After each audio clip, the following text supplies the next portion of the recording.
I'm in Salad and I saw Indiana Jones and the Temple of Doom. It is directed by Steven Spielberg. And if you haven't seen this movie, I will spoil it for you. This is sponsored by my Linktree. You can learn more about that at the end of this review. I've reviewed the first Indiana Jones already. If you haven't seen that, it's right over here. Before I start this movie review, I should mention that my previous exposure to this franchise is I've heard a lot of hype about it, especially this movie, Temple of Doom. I've heard a lot of people in the past say that they absolutely love it, and I haven't really seen it before, or seen any clips from it before. So this is my first watch and my first impression on the movie. That being said, the movie starts with something incredibly insane and high-paced already. I absolutely love how Indiana Jones has already got a guy after him, alright? We're talking, there's this chick, this showgirl. She's really interesting. I find it very funny that she's just along for the ride the entirety of the movie, because she seems like she shouldn't even be here today. With the likes of Indiana Jones, they're just two completely different people. So when Indiana Jones is getting assassinated, well, attempted, he actually didn't get assassinated. He skirted that. And wow, the woman is here. It's oh boy. The two people who are most unlike each other have to survive with each other. I'm really intrigued with what this movie has in store for me. There's already a lot of nice character moments right off the bat of this movie.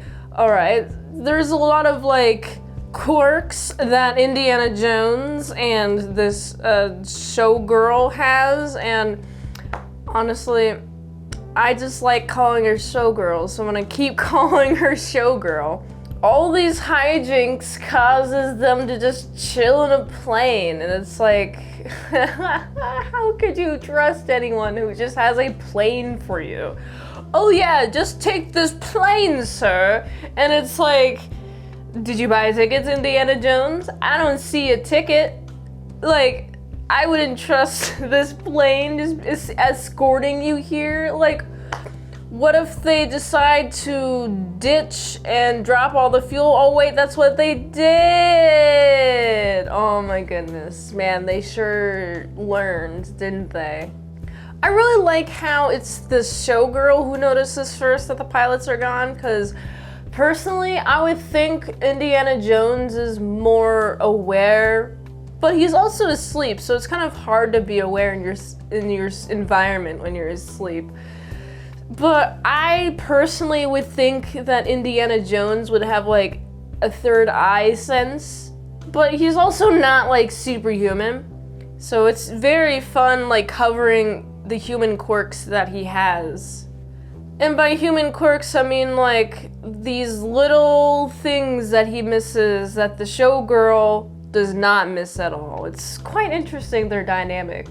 This plane is literally about to crash, and it's how are they going to get out of this mess? Man, I'm thinking this entire time, how are they going to get out of this?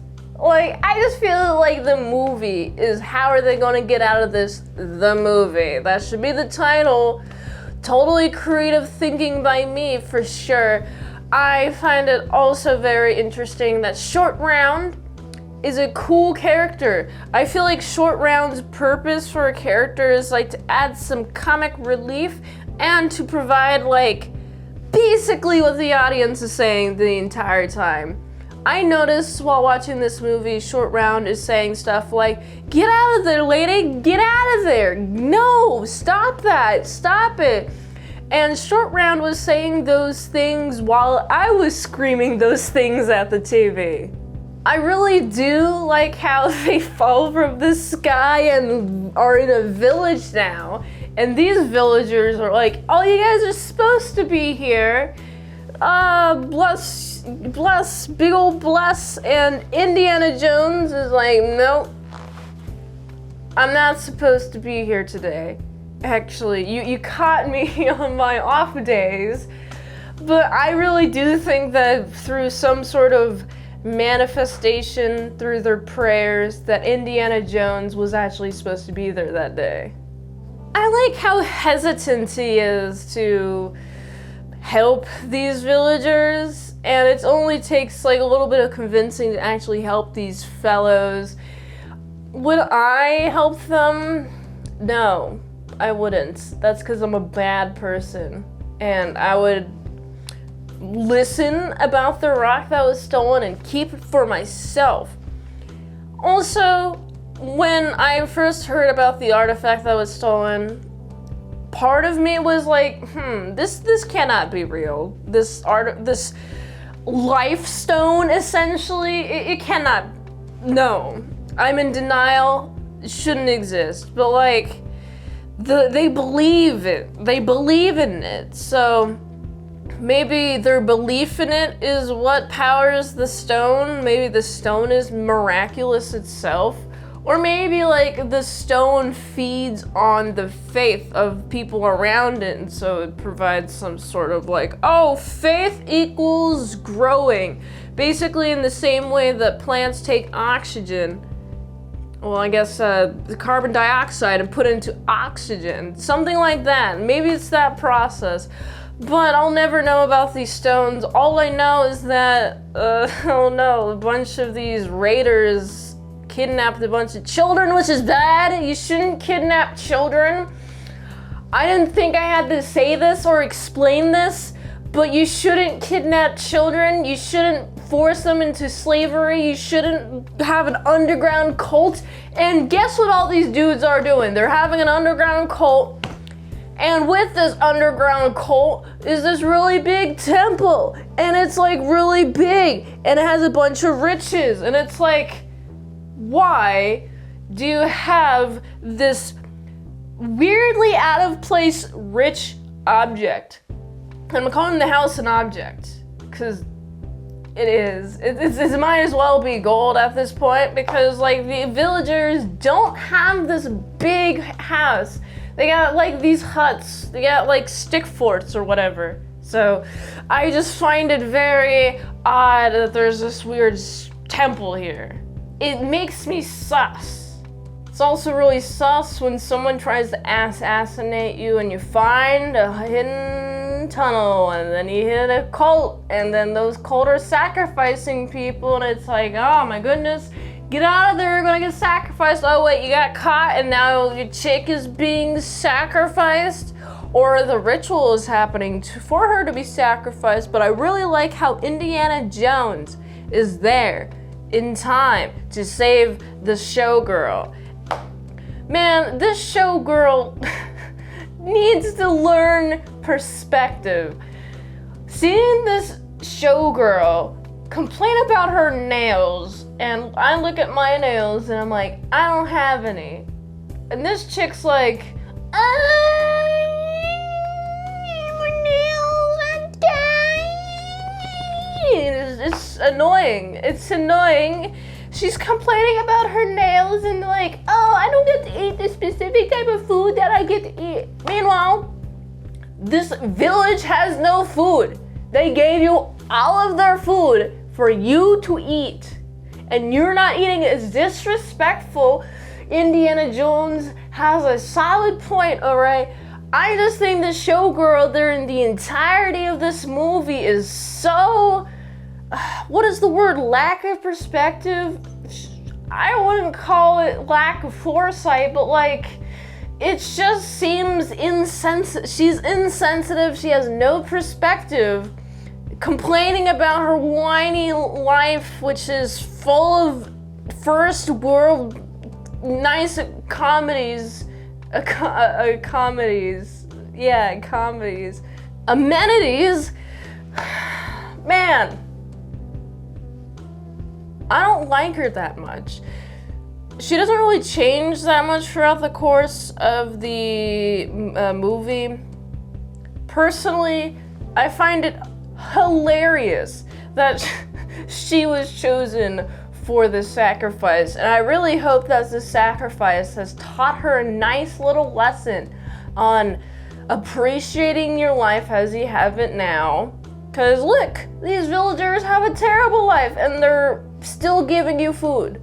They are starving and they're still giving you food. Man, I really like these villagers. And I also like Indiana Jones for helping these villagers out. Like, I know he just wants a rock. I know he just wants a thing.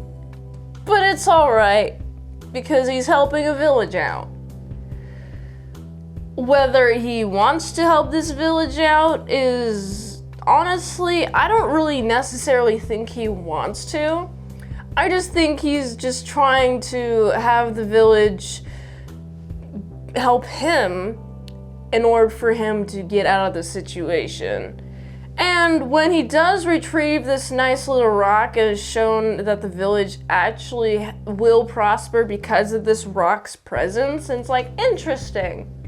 I find it nice. I find this answer, I'm gonna call it an answer. I'm gonna call this answer to the lack of food and water is to bring back a stone, and then now you have food and food, lots of food. And I find this to be very nice, a nice little answer, a nice little mythical force. Yeah, nice mythical force that Indiana Jones is interacting with again, and yet Indiana Jones still is like, religion doesn't exist. This movie makes me think of religion. It's heavily religious. Like, there's a lot of, hey, we gotta believe in God. We gotta believe, well, not like literally capital G-O-D, but like a God, a higher power. There's a lot of that in this movie. For like the village's higher power or like the cultists' higher power. Those are like the two parallels. And then we have Indiana Jones doesn't like having a higher power. He's just Indiana Jones, and it's like thrown into the mix. It's like a fun salad. I'm gonna call it that, a movie salad. I really appreciate the relationship of Short Round and Indiana Jones. I find it very endearing.